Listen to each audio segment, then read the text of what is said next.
Hello, people. Welcome to part four of From an Idea to a Song. We're going to jump right in where we left off. So, the last video, we were talking about the arrangement, and so I had to re record all the parts from my little demo, from my idea demo, and I had to arrange them in a way that will make people want to listen to the song. There's things that you don't realize just by listening to music on the radio. Every little part of that song has been thought about, considered, usually by overpriced producers and record company people, and they're the worst. But when the artists get to produce their own stuff, um, sometimes it comes out better. I'll give you an example of a band that their producer made them would be Weezer. Their producer was Rick Ocasek from the Cars. That guy knows how to write and record a catchy single. You know what I mean? Something that's good for radio play. I don't care about radio play, never did, never will. But I do like writing catchy music. I pride myself on writing catchy music, catchy arrangements, something that you'll hear once or twice and you'll be humming it in your head over and over and over again. So it's got to be recognizable. It can't be too complex. I know some musicians want to show off everything they can do in every single song. A lot of times the key is less is more. Just because you can shred doesn't mean that you can't take all that knowledge and play a very simple, really tasty blues lead or something like that. So, anyway, um, sorry about that. Let's give some of these parts a listen here. So, I did re-record everything. I was going to go through track for track, but some of the comments were like, "It's all Japanese to me" or whatever. So um, this isn't stuff that you learn in school or whatever. It's either you know it and you learn the technical side of it. It's inside you, or it's not. But you can always learn the technical side. But most people can't just like go from having no creativity and no musical talent to all of a sudden having all of it. You know what I'm saying? So um anyhow, so that's the reason why I'm doing these videos, so you guys maybe understand. It'll help you when when you hear a song on the radio, you'll know a little bit more about it and what went into making it.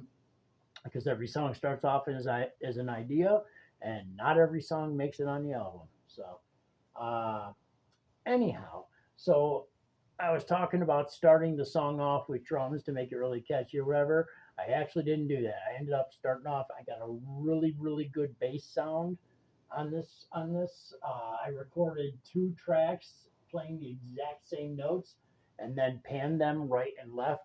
So the bass is actually in stereo.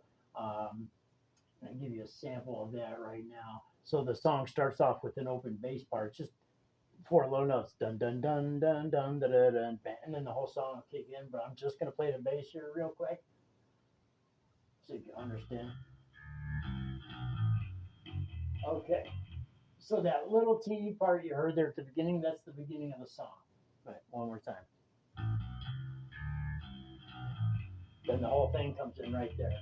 Okay, so I'm starting off with that open bass sound because I don't know how the sound's translating to the video, but when you're in the room with it or you have it on headphones, it's one of the best bass song sounds I've ever dialed in. So, in my opinion, so let's go with the whole song. So I decided to start it off. The lyrics are going to come in right when the music comes in, so it's going to start off fast. So in the first 10 seconds of the song, you're already hearing the lyrics, okay?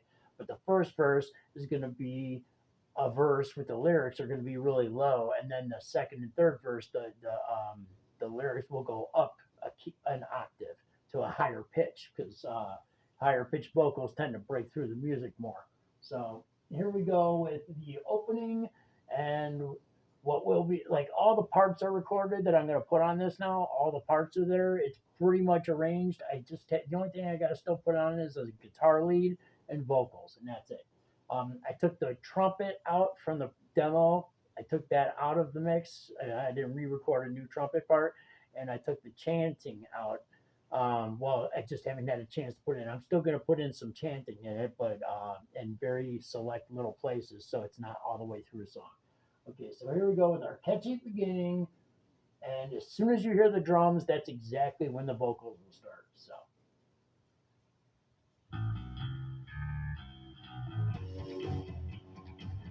that guitar comes in, plays that little western sound.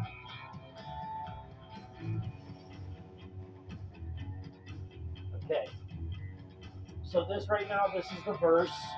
It's the first verse, and there's a part in the video last time where I talked about connecting a verse to a chorus and not just slamming one right into the other. That's why a lot of songs have pre-choruses or bridges before the chorus. Um, I can It's like I said, less is more. So what I did was I took the existing main first and last notes of the verse, and I start building it. Like I start off a little softer, and then it gets harder, like dun dun dun dun dun dun, and then it goes through two chords, and then it goes into the chorus. So it's really just three notes to the chorus, but it's a build up. So it builds up to the chorus. Now the first time we go through the chorus, I only put a taste of the chorus. I put a half a chorus in. It'll have no lyrics, but it's a really catchy chord progression. And I'll show you what I mean here. So we build up to the chorus. Chorus is just a taste. It's just a sample. Okay, it's to get you excited to hear the actual chorus of the song. So let's get back to it. Same spot there. Okay. So we're coming up on the build now. Okay, just to get us to the chorus.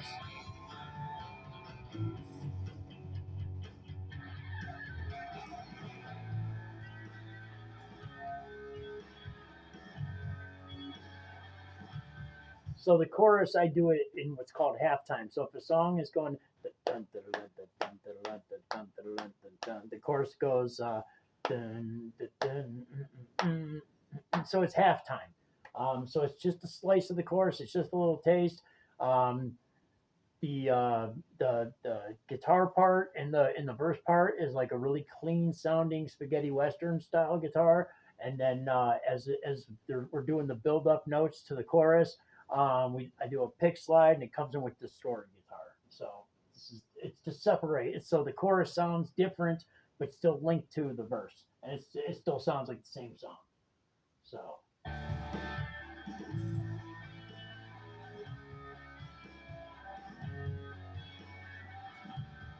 back to the verse, bam, right back. Now there's church bells in this verse to make it a little bit thicker than the last verse and to differentiate it. So it's not just verse, chorus, the same thing through all the way through.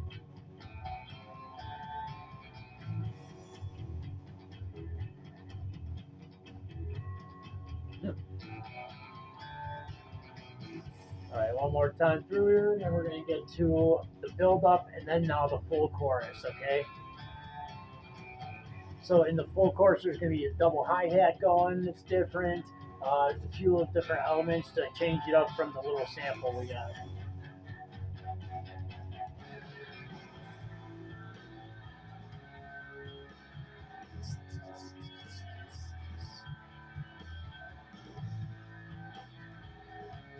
Now the bass is actually playing the melody here. I don't know how it's going to come out in the video, but I'm gonna upload the actual music track as it sits to YouTube to be like an accompanying video for this video, so you guys can hear more. Okay, see now I'm drawing out the chorus with the same note over and over. Right there it resolves. Stop. Song comes back in. Okay, so that's the halfway mark pretty much, or the 3/4 way, or 2/3 way through the song.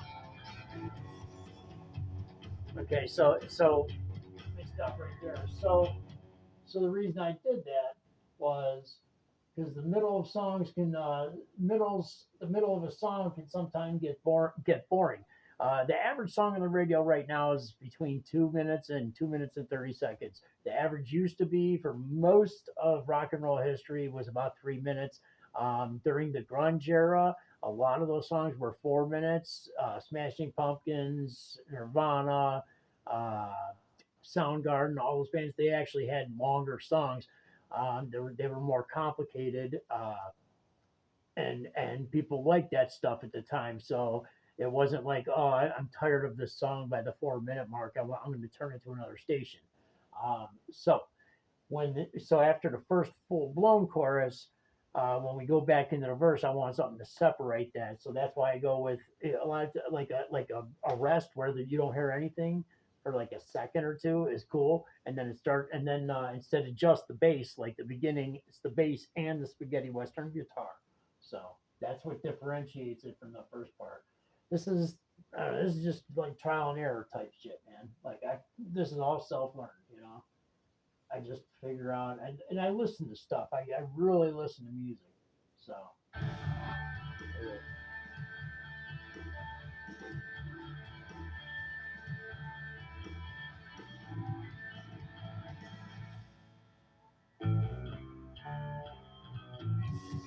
okay.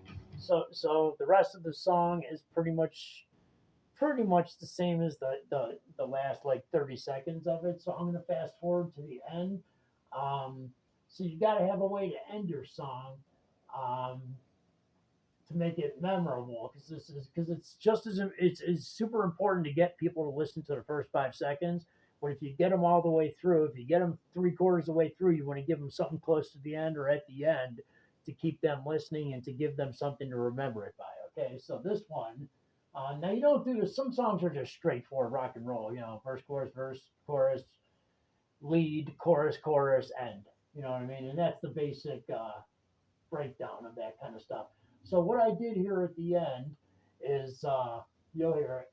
I'm going to turn it up a little bit here so you can hear it on the video. So here's the ending of the song.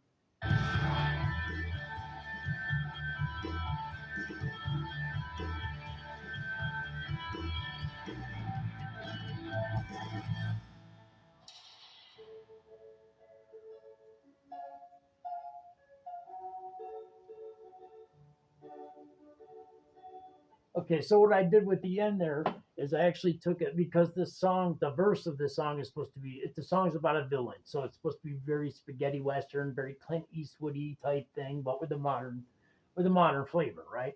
So at the very end, as soon as the last note plays, you hear like an old Colt 45 sample, um, and I made it really lo-fi, so it sounds like it's coming out of like an AM radio because of like when they used to listen to old country western songs on the radio, all the stations were on AM radio and it sounded really bad. It wasn't in stereo; it was a mono signal, no bass, nothing like that. So it sounded very trebly.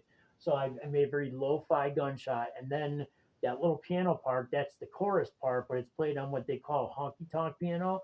And honky tonk pianos and saloon um, pianos need to be tuned, and it's a very expensive process, and a lot of people who play them don't know how to tune them. So they used to have guys that would come around to cities and actually tune your piano. So a guy like a traveling salesman would come to a city and he would find every place that had a piano that got played live in a bar or a restaurant or whatever, and you charge the owners 50 100 bucks.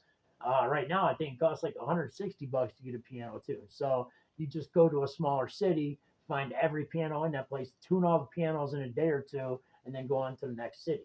So that's how these guys made money. So that's why I use that specific piano sound, because it's just slightly out of tune, and it sounds like an old honky tonk or an old saloon piano.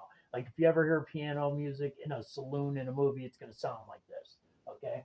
So let's play through that part again.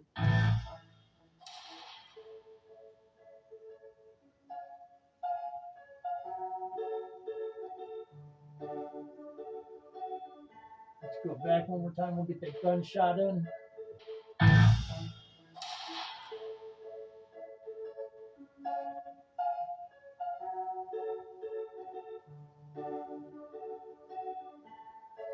Then it slows down, gets really drawn out. This is where they would fade the song into the next song, or either that, or they for a radio edit, they'd probably cut that whole last part out because it's all about making your song under 3 minutes. I don't know how many. I don't actually don't know the timing. I don't know how long this song is. It doesn't. I don't have a counter on here for some reason. Um, so anyway, that's the arranging process. Okay, you want to make the song flow. You know, it should be liquid. It shouldn't sound forced and jammed and square peg in a round hole, unless that's the kind of song you're writing. If you want to make people uncomfortable, that's exactly how to do it. But if you're trying to write like this song for me, this is a story song. It has a beginning, a middle, and an end. Okay, it has a clear villain. Well, actually, no, it has a villain archetype and it has hero archetypes, but it actually turns out that that the villain is the actual hero of the story, and the heroes are actually the villains. So, and you can obviously identify with that. You know, just turn on the news today. You know, it's the bad guys that are always winning. The good guys are, or at least the anti-heroes or whatever, are made out to look like, you know, the worst Satan or whatever. So anyway, I hope you enjoyed this. This was the arranging part of the video. The next part is I've already got the lyrics written, so I just got to practice how the cadence, how I'm going to say them in the song, and then start recording the vocals. Once I get the vocals down, I'll get the vocals down, and then I'll do like basically a final mix and a semi-final master. Um, and then you'll hear the whole song completely, which means I'll probably take down what I'm going to put up with this video and put up the whole song as a whole. So when I post this video, this one will be from an idea to a song, part 4, section A. Okay, and I'll also do section B, which will be this song. So if you can, don't play it on a phone. If you can play it on some speakers, put it on some speakers, put it on some headphones, listen to it, and you'll hear all the little things. Like some things are over here, some things are over here, some things are right down the middle, some things kind of float around. Like I said, there's hi-fi, lo-fi. There's a lot going on in this song. So I hope you're enjoying this as much as I am, and I hope you're getting something from this. I hope you turn on the radio and you start hearing music differently. I mean, maybe you're one of those people who is like, music, whatever, you know what I mean? But it seems like a lot of you are really invested in music, and this will give you kind of a different take, a different way to listen to music, because you'll be like, oh, I see why they did that now. Okay, because that's the little part that makes my little ear hairs stand on end. You know, that's the part that I really love about this song. I can't wait till that drum fill comes in the air tonight. I can feel it, that shit. So that little part is exactly what I'm talking about. That little drum fill and the one in Jack and Diane, those two little drum fills make those songs memorable. Okay, everybody can play those little parts on a table or a trash can or whatever's in front of you. So that's what I'm trying to kind of get you guys into here. Is songs are written with purpose and with a reason, and they're trying to do something. So I'm telling you a story verbally, I'm telling you a story musically, and then I'm arranging it and recording it specific ways to tell you a story. It's called orally. It's not ORALY. It's AUR, oral. So it has to do with sound. Okay. So I'm giving your ears a sound story to follow. And then I'll do some artwork that goes along with the song. I'll give you a visual too. Until next time. So the next time we do a video, I should have a finished project or product very close to it. So thanks for watching. I will catch you guys later. Um, that's it. We use that as a little background music to say goodbye to. Thanks again for watching. If this is the first part you're watching, go back and watch 1, 2, 3, 1, 2, and 3 if you don't mind. It'll catch you up to where we're at now.